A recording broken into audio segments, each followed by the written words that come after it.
now, and so far the market is responding well. The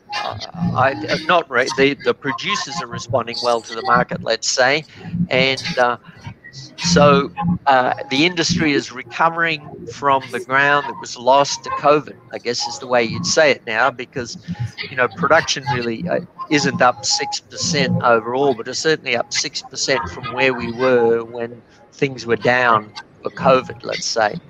But the general market is going to do its 2% a year, say, to growth for the growth in the world, but growth in China and some elsewhere, uh, and now laid over the top of that are the big new things. So global warming, there's no question, is forcing change in how we generate power, and all the new things that are happening for power generation in the world all involve copper. So that's positive for the copper market. And then, of course, the electric vehicles is another big one. And we're not the only ones talking about it. The whole world is talking about it. And I think we could see in our market that it's copper and it's battery metals that are all the go now. I don't know, what's it like down in South Australia at your office, Andrew? We're certainly seeing more activity in the copper space. We're seeing a lot of more work in the due diligence side of things, new projects. People want to get them up and running. There are a couple of projects here at the conference that they want to get started. Yes. There is more activity around, certainly there was a couple of years ago in the copper area, but in the other battery minerals as well. We're seeing a bit of movement in lithium and in graphite. We're seeing activity there as well. Well, I've noticed a few graphite projects coming past. I know I saw your name on one, and we're seeing that strongly. There's lithium. As soon as I finish here, I have to put all this down and start working on lithium studies again immediately. So there's no question that the pressure is on for battery elements.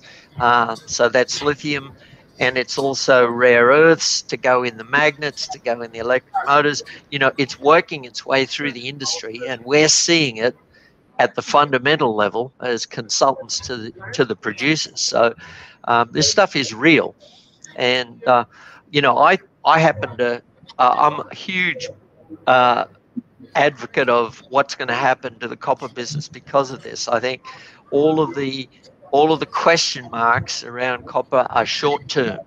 The long term, which is where people that have got projects that they want to work on now, or the boom in exploration in Australia now, it's admittedly it's more gold than anything, the way it always is in Australia, but there certainly is a lift in base metals exploration in Australia. All of those projects that are focusing 10 years out,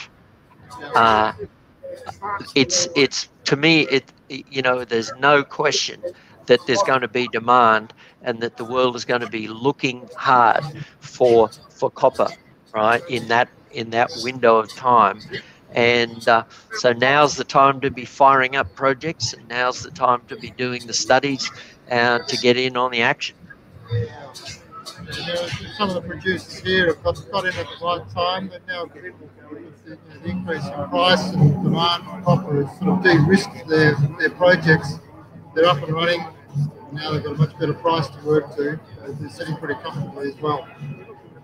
Oh yeah, if you're down the development pipeline now, and you're looking at coming online, I think your timing is perfect. It's going to look very encouraging.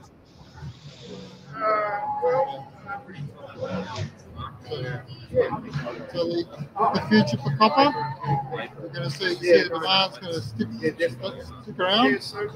Oh, absolutely. Absolutely. I think, there is going to be a push for substitution. People are going to look to substitute, and, there will be aluminium substitution and others. But, I think the demand is very fundamental. Electric vehicles have 4 times as much copper in them as a normal car does. 160 pounds or so in an electric vehicle. There's everything associated with the motors, but there's also a lot of wire. So just in the fundamentals of the copper business, and I spent a lot of years in the wire business, making copper rod. That business is going to get pushed to provide quality rod to make wire. So I don't think there's any reason that I can see why copper isn't going to be a go into the future. And I watch with interest in South America the amount of money that's being spent in South America, and when you look, they're not talking about massive increases in production. They're spending tens of billions of dollars, and most of it is just to halt the inevitable decline that comes when you've got 50-year-old big mines that are getting deep, and it's hard to maintain grade. Good mine planners have taken high grade when they could get it, so grade is dropping, and so those big mines are being forced to compensate for dropping grades by chasing tons, and there's many that are facing that decision whether or not to go underground after they've been open pit for a long time. Many delayed that decision, and then took one pushback too many,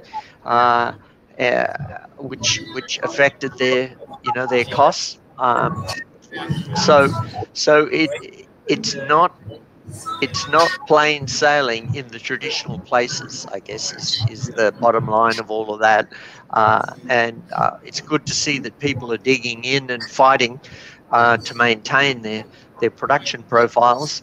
But as far as the world is concerned, if you're talking about, expansion rates greater than 2%, you've got to find a lot of copper in the future. And the fact that we took a few years sabbatical from looking means that there's a hole in the supply pipeline that is working its way through now, and there just aren't enough major projects coming online to fill the demand.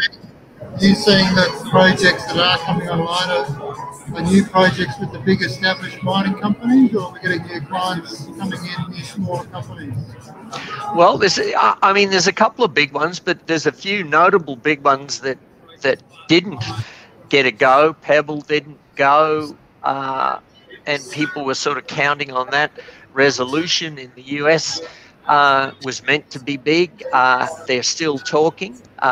So complications and ESG complications with the Native Americans in the area, and technical complications. So some of the big ones that people were counting on are delayed for significant periods of time. So it's great to see Kamoa-Kakula coming online. That will push.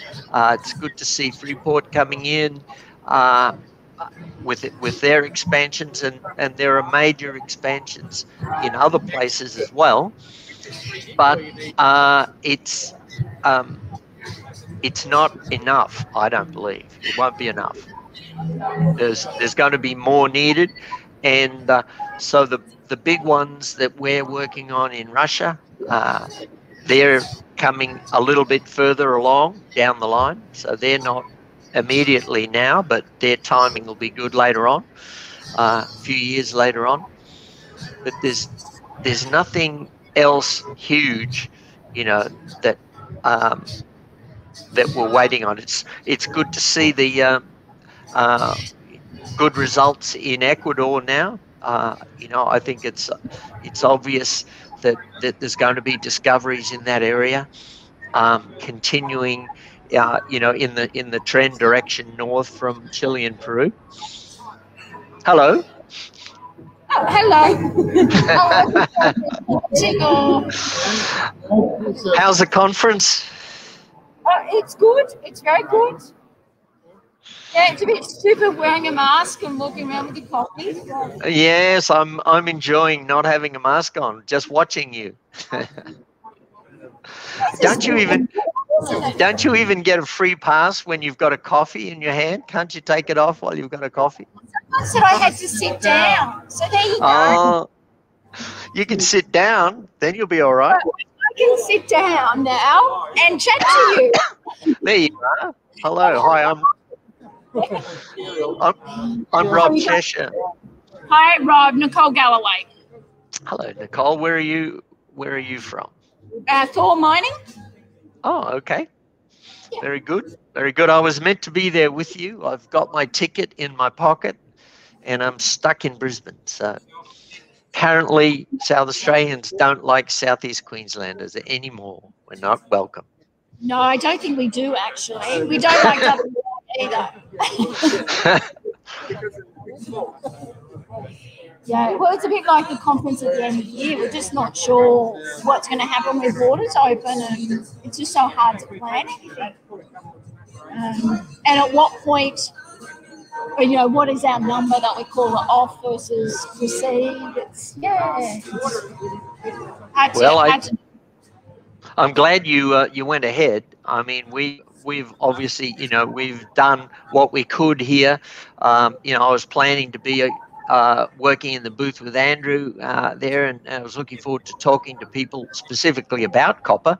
And I thought, well, let's try something else, right? And see if we can join the virtual world and get ourselves a presence there, or get me a presence there. And turns out that technology is moving on well. This wasn't even all that difficult to organise, so our people have done well for us. It's, you know, look, we've all got to think outside the square, you know, as far as, you know, I think this is sort of how we've got to operate these days. But there's an element where, you know, for conferences, we're all a little bit fatigued by just virtual conferences. Oh, it's a pain. I've tried a few. It's not easy to do. You know, you can't sit there all day in one place. And you miss the interaction side of things. You know, it's nice to catch up with Andrew and go, well, what are you up to? What projects are you working on? Are you busy? Or whereas if it's just online, you know, those that like to type in questions, it's great. But the rest of this, Yep. It's well, with any luck, we'll see an improvement with vaccination coming, and hopefully we'll get our confidence back as a country and open up a bit. Yeah. All right. I'm going to say goodbye. See you later. Lovely chatting. Was that the gong? Or is it time to go back in now? Calling, yes. Okay. Great. I was just going to ask one more question, though, Rob. Sure. Just on the investors, sort of the financiers and the investors, are they on board with copper growing going forward? Is money out there? I think, you know, what I've been reading is that there's still hesitancy, especially with big projects, because of the risk associated with spending so much money with such a long lead time. You know, so if you're talking about a really big project, and so in order to get the economics right, you say the thing has got to be bigger than Ben-Hur, But if it's that big and it's a block cave, you know, you've got to put billions of dollars in, and it's years before you get a penny back. And that's a really hard sell in the current environment. So, you know, we're starting to see conversations about, okay, yes, that's the best technical solution, but can you give me any solution where we get some money back earlier, even if it's not totally the best technical solution that gives the most financial return in, you know, over the life of the project. What can we do to control the risk early and de-risk the front end to give some comfort to nervous investors? So we've had a few of those conversations recently. So do you think there's a bit more stability and the price stays stable for the next couple of years? That sort of sentimental change about the risk? Well, I think so. I think in the next couple of years, there's a case to and fro that things might bounce along for a couple of years, but that you know, the commitment to electric vehicles and the commitment to less carbon being emitted is going to force changes in the energy generation sector, say certainly at 2030. But electric vehicles are coming. Some manufacturers have said point blank they're not going to make internal combustion anymore. You know, starting in a couple of years, Volvo and others are fully committed now. They're just not going to do it. So that battery stuff and the copper in electric vehicles is absolutely going to happen, and it's absolutely going to overlay demand over the traditional demand. You know, and there's nothing to say that 2% a year isn't going to keep going. I don't believe the Chinese are going to slow up anytime soon. They've got the money to not slow up. They certainly got the determination to continue their expansion in the world. So, you know, if the 2% stays and then you overlay the energy transformation in a less carbon world, and you overlay electric vehicles, there's no reason to believe that there isn't going to be significant upward pressure on the price on through 2030 into the 30s for sure. You know, so you know, I think you see the people that are looking now, and others agree with me. You know, there's record exploration worldwide. There's certainly record exploration in Australia right now. People are trying to find base metals in Australia now. We're underperformed in the base metal area compared with gold, say, and others. So people want to find stuff now, and they believe because they believe that in 10 years' time, you know, the price is going to be there to meet them. Right. All right. I think we're going to have to leave it there, Rob. They're just about to start. Okay, mate. Time to go. I wish I could have been there with you, but another time. Yep. It's been a pleasure. Thanks for having me. Talk soon. All right. See ya. Bye. Bye.